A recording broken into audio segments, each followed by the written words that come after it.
Hai teman-teman. Kemarin kan kita sudah membahas pencernaan makanan dari mulut ya. Setelah dari mulut, makanan kita menuju kerongkongan.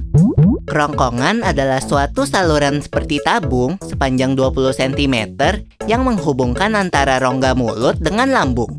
Di dalam kerongkongan terjadi gerakan peristaltik, yaitu gerakan meremas-remas yang dilakukan oleh dinding kerongkongan untuk membuat makanan terdorong masuk ke dalam lambung. Berarti tujuan selanjutnya ke lambung ya, Pipo? Betul, Bol. Lambung adalah bagian dari organ pencernaan manusia yang paling elastis. Lambung berbentuk seperti kantong dan terletak di dalam rongga perut sebelah kiri atas. Di dalam lambung, makanan mengalami pencernaan secara mekanis dan kimiawi. Pencernaan mekanis dilakukan oleh dinding atau otot lambung yang meremas dan mengaduk makanan. Pencernaan kimiawi dilakukan oleh getah lambung yang dihasilkan oleh kelenjar getah lambung. Getah lambung mengandung enzim pepsin, enzim renin, dan asam klorida. Enzim pepsin berfungsi untuk memecah protein menjadi pepton. Enzim renin berfungsi untuk mengendapkan protein susu menjadi kasein. Asam klorida atau HCl berfungsi untuk mengasamkan makanan dan membunuh kuman yang masuk bersama makanan.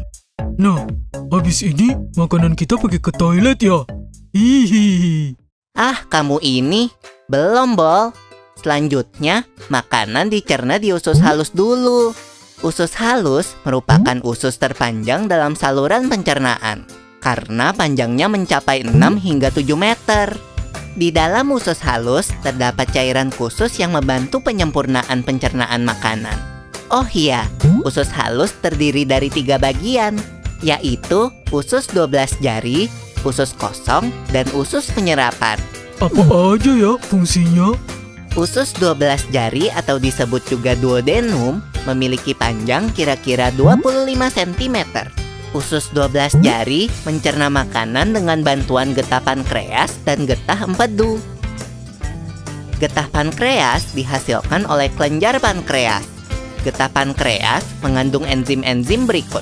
Enzim amilase berfungsi mengubah zat tepung atau amilum menjadi zat gula atau glukosa. Enzim tripsin berfungsi mengubah pepton menjadi asam amino.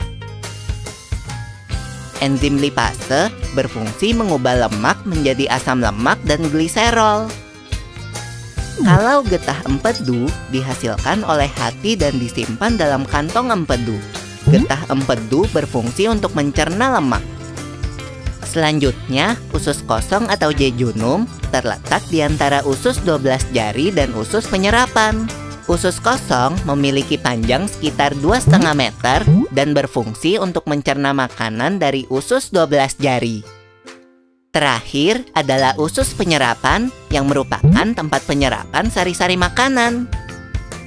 Di seluruh permukaan dindingnya terdapat ujung-ujung pembuluh darah yang menyerap sari-sari makanan.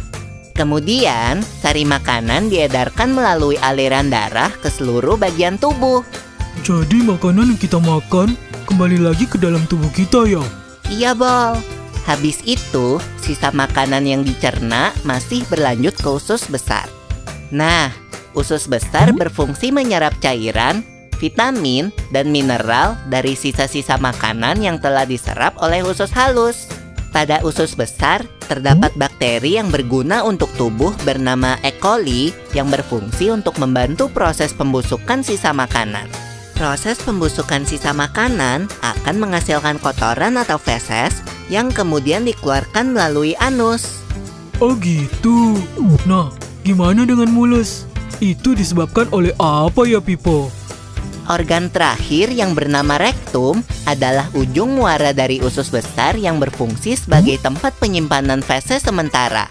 Ketika rektum terisi penuh dengan feses, maka saraf akan mengirimkan respon kotak yang menimbulkan rasa ingin buang air besar. Anus adalah lubang di bagian bawah pantat yang berfungsi sebagai tempat keluarnya feses dari tubuh. Jadi begitu ya, seluruh proses pencernaan dalam tubuh kita. Iya, Bol. Seenak-enaknya makanan yang aku makan, ujung-ujungnya untuk dibuang lagi. Tapi ingat, kan ada juga sari makanan yang menyebar menjadi energi untuk tubuh kita. Betul juga ya. Oh ya Pipo, ngomong-ngomong soal pencernaan, kamu pernah sakit perut gak? Tentu saja, Bol. Kenapa ya perut kita bisa sakit? Nanti akan kita bahas bersama di video selanjutnya ya, Bol.